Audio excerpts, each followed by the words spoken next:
Halo Bapak Ibu para pengoprek Arkas dimanapun Anda berada. Semoga Anda semua selalu dalam keadaan sehat walafiat. Di video kali ini kita akan coba buat pembahasan tentang bagaimana cara mengganti data penanggung jawab di Arkas. Ini menanggapi komentar dari ini nih. Dari Bapak Andi ya. Nama akunnya Andi diulang. Mohon bantuan tutorial ganti nama kepala sekolah sebagai bendahara pada tahap 1 dan 2 dengan bendahara yang baru. Jadi kepala sekolahnya ini pada saat tahap 1 yaitu di bulan Januari sampai Maret, sampai tahap 2 yaitu April sampai Agustus itu masih menjabat sebagai bendahara. Kemudian di tahap 3 menjadi kepala sekolah dan ada bendahara baru. Nah, seperti itu mungkin tuh ya. Baik, lalu bagaimana caranya mengganti data penanggung jawab di Arkas? Langsung saja deh kita ke pembahasannya. Baik, sebelum kita masuk ke cara menggantinya, ada baiknya kita kenali dulu data penanggung jawab di Arkas ini siapa saja. Untuk mengetahuinya, silakan Bapak Ibu ke menu penganggaran, kemudian ke tab penanggung jawab. Nah, di sini ada form penanggung jawab. Data penanggung jawab di Arkas ini terdiri dari 3 orang. Yang pertama kepala sekolah, kemudian bendahara sekolah, dan komite sekolah. Nah, adapun kelengkapan datanya untuk kepala sekolah dan bendahara sekolah itu terdiri dari nama dan NIP ya. Kecuali untuk komite sekolah itu nama saja. Nah, di bagian atasnya ini ada keterangan periodenya atau nama bulannya. Untuk merubah nama bulannya kita bisa menggunakan ini nih. Kolom-kolom pilihan bulan mulai dan bulan akhirnya ya. Bulan akhir menjabatnya. Nah, data penanggung jawab ini akan menjadi referensi untuk output laporan-laporan Arkas. Mulai dari laporan-laporan kertas kerja maupun laporan penatausahaan ya. Nah, sebelum kita merubah atau menginputkan data-data penanggung jawab ini, tentunya kita harus tahu dulu periodisasi dari masing-masing penanggung jawab ini ya, baik itu kepala sekolah, bendahara maupun komite. Nah, jika kita kaitkan dengan kasus yang dialami oleh Pak Andi tadi, bahwasanya kepala sekolah beliau pada hari ini mulai dari Januari sampai dengan Agustus, atau artinya mulai dari tahap 1 sampai tahap 2, kepala sekolahnya masih menjabat sebagai bendahara.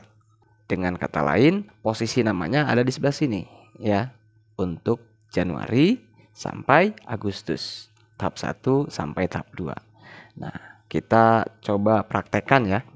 Contohnya namanya misalkan Budi, SPD ya, nama lengkap dan gelar. Kemudian kita inputkan NIP-nya.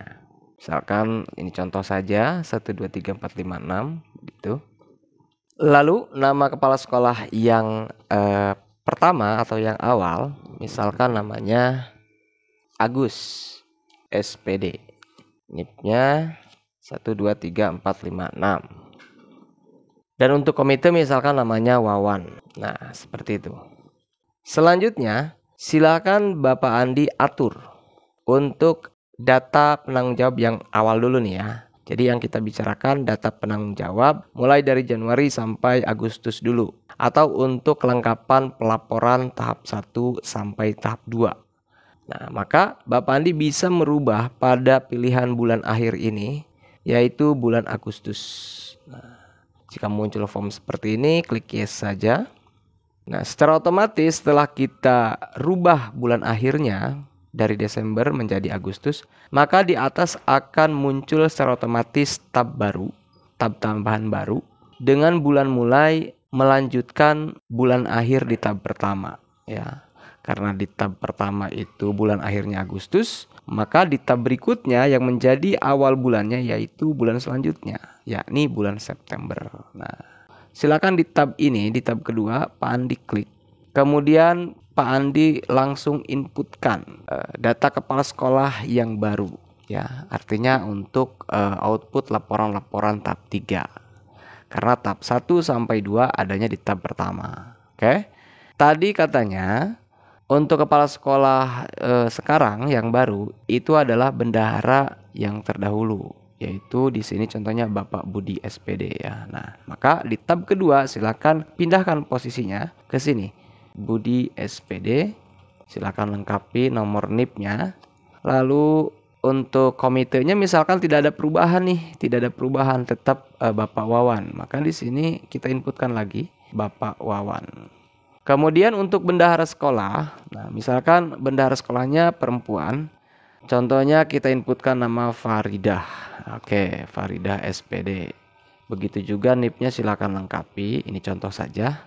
Lalu silakan Bapak Andi simpan. Nah, data berhasil disimpan, klik OK. Nah, setelah kita ubah ini, maka untuk laporan Januari sampai Agustus itu menggunakan data penanggung jawab di tab pertama, data-datanya. Kepala sekolahnya Bapak Agus, bendaharanya Bapak Budi, dan komitenya Bapak Wawan.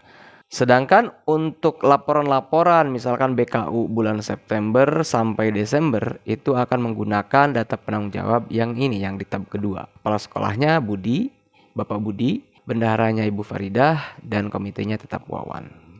Nah, oke, seperti itu ya.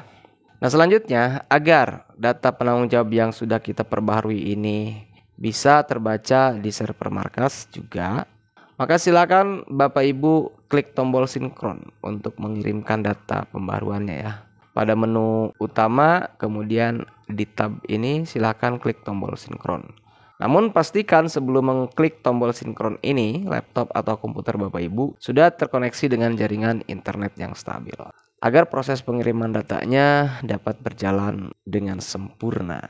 Oke, itulah cara melakukan updating data penanggung jawab di Arkas, khususnya pada Arkas yang versi 3.4. Nah, seperti itu caranya.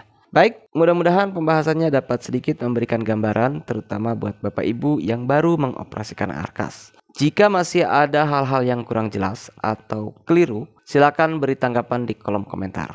Terima kasih telah menyimak videonya sampai selesai. Kita akan lanjutkan obrolan Arkas di video berikutnya. Dadah!